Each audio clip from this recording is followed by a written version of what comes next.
Why aren't young people getting married today? Okada Toshio discusses the true difficulties of love and marriage. According to Okada Toshio, love is not a transaction but a creation. It's not about searching for the ideal partner. It's about building a relationship yourself. Saying, I don't have a boyfriend or I don't have a girlfriend is incorrect. It should be said that one cannot create a relationship. Love won't start unless you take an active role. It won't just bear fruit like a mandarin tree on its own. The desire to be popular is merely an economically driven view of love. You can't experience true love with a shopping mindset of wanting to acquire a good deal. If love is a creation, it's natural that not everyone can achieve it, just as not everyone can write a novel. On the other hand, the arrival of the internet has fundamentally changed the nature of marriage and love. As data shows, the rate of mobile phone usage correlates with the rate of infidelity. The information society has transformed the very image of family. Today's youth confirm whether they are dating verbally and only officially establish a relationship after sharing it with friends. Both love and employment have seen a drastic change in difficulty before and after the internet. Okada Toshio's theory of dating three people at once suggests that those unfamiliar with love should boldly date three people simultaneously. This idea stems from viewing love as a form of creation. The increase in young people not getting married is not due to laziness. The difficulty of creating love has skyrocketed due to changes in society. What do you think of Okada Toshio's theories on love? I'm writing about how we met. Shall we talk about love?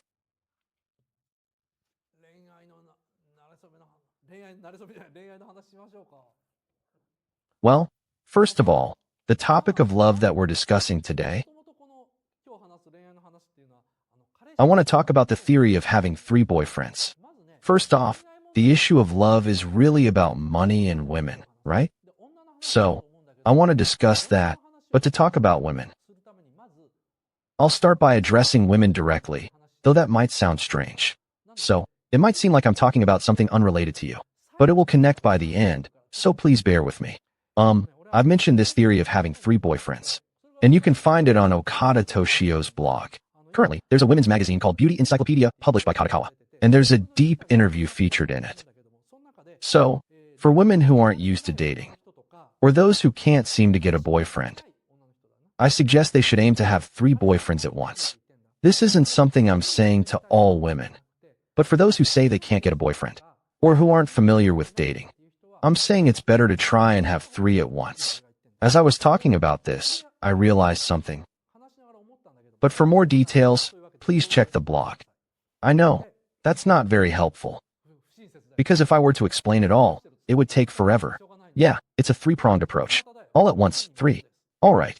So, people often talk about whether they have a boyfriend or not. And it's the same with boyfriends. They say whether they have one or not. But those words are different. What they should really say is whether they can get one or not. In other words, saying, I don't have a boyfriend means, you should say that you can't make a boyfriend. Instead of saying you don't have a girlfriend, you should say you can't make a girlfriend. And when you say you got a boyfriend or girlfriend, it's like saying an orange grew on an orange tree in the garden, where if it rains, oranges just appear on their own. It's fine to use the terms got or didn't get for things like that. But for things that require active effort to see results, I think it's more honest to say create or not create. And because we use the terms got or didn't get, I believe that's why people can't make boyfriends or girlfriends. And once you start thinking about making a boyfriend or girlfriend, as you can understand, I fundamentally believe that love is a form of creation. A creation, meaning it's a custom-made thing for yourself. Yet, we tend to think of it like shopping. So, we end up looking for good deals that are cheap. In other words, there's a good man somewhere and a good woman somewhere, and we wonder if we can find them under reasonable conditions that we can attain. For example, there's a stunningly beautiful woman, but she might be hard to date for those around her.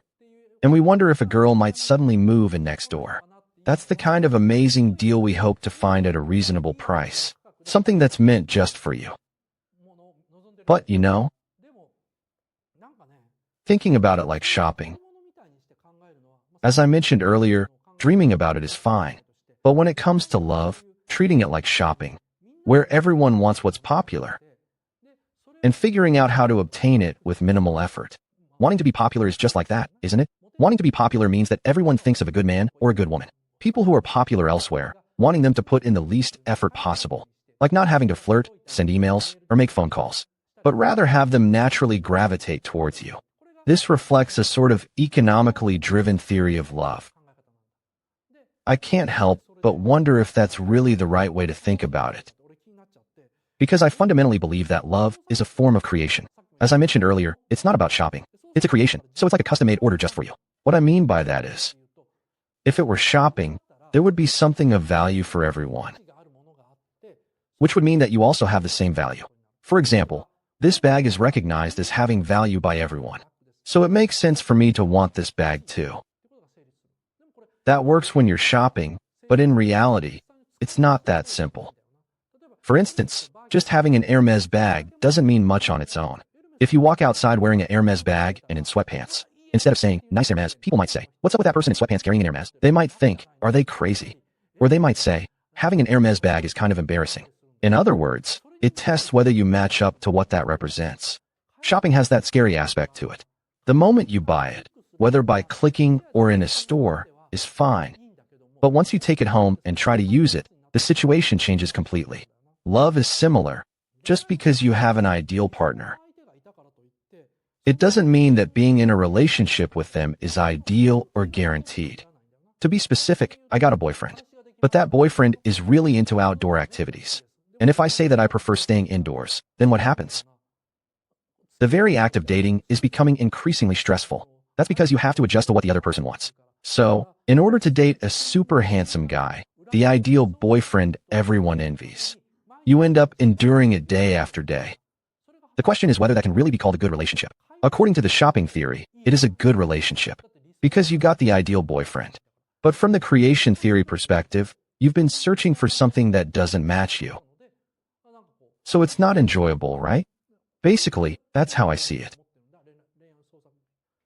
Now, I'm sorry for making you listen to the love theory of this over 50 otaku uncle forever. Even I, when I suddenly come back to my senses, think, what am I saying? But please bear with me, it's about money and women. I'm talking about women here.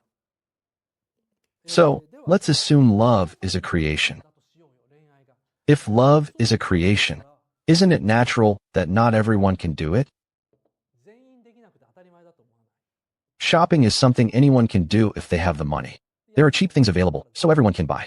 We've been led to believe that love is like shopping. So we look for something reasonable. Even if we have little to spend, we think there must be something that matches what we have. So we wonder why we can't have what we want, and why we can't get a girlfriend or make one. Even I have value, so I should be able to get a woman that matches that value.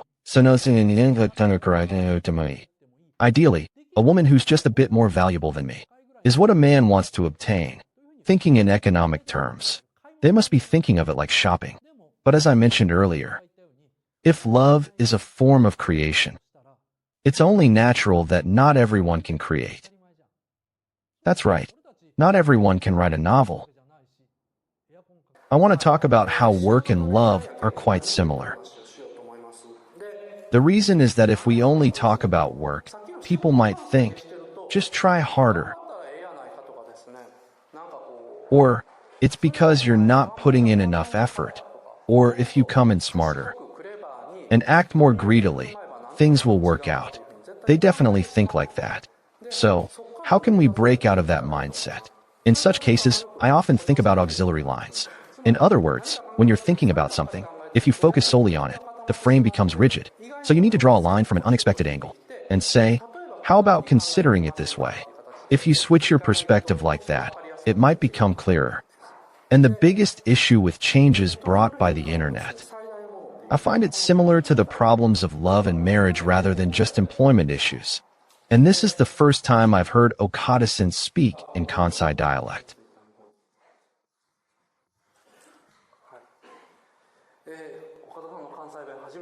That's not true, though. What has dramatically changed before and after the internet? is said to be the risks of infidelity and cheating. This was investigated a long time ago by a magazine called Gendai, around 1998 or 1999. Just as mobile phones started to become widespread, the correlation between the rate of mobile phone usage and the rate of infidelity among housewives was quite clear. The data from that time is very clear. I found that really interesting. I've talked about it in various places, but it hasn't been taken seriously. That's because Mr. Okada is talking about young people who are into things like mobile phones and the internet. I was already over 40 at that time. But that's not the case. Something like a massive tectonic shift is happening. With the rise of the internet and email, the information society has become normal, and our views on marriage and love are changing, making these kinds of feelings incredibly common. The reason is that data from that time showed the infidelity rate among housewives was approaching 30%. In that society I mentioned earlier, when those 25% to 30% of people can no longer protect something, it triggers a rapid change, which is my argument. However, for housewives, the risk of cheating is quite high, because if a housewife cheats, she might be told by the man she's cheating with that he wants a divorce, and she might not even know it. Even if she does get told about a divorce, the financial situation and assets are often controlled by her husband, making it really difficult for her to speak up. In that sense, unlike men, who have many places to cheat, if a woman goes out for a drink, that doesn't count as cheating. Going to a cabaret club, that doesn't count as cheating either. If she goes out with a cabaret girl after that, that still doesn't count as cheating. Even if a cabaret girl just hangs out with her for a bit, that still doesn't count as cheating. This kind of cheating doesn't count as cheating. The concept of cheating is infinitely high. I wonder how far it connects to something. For men, cheating is quite easy, you know.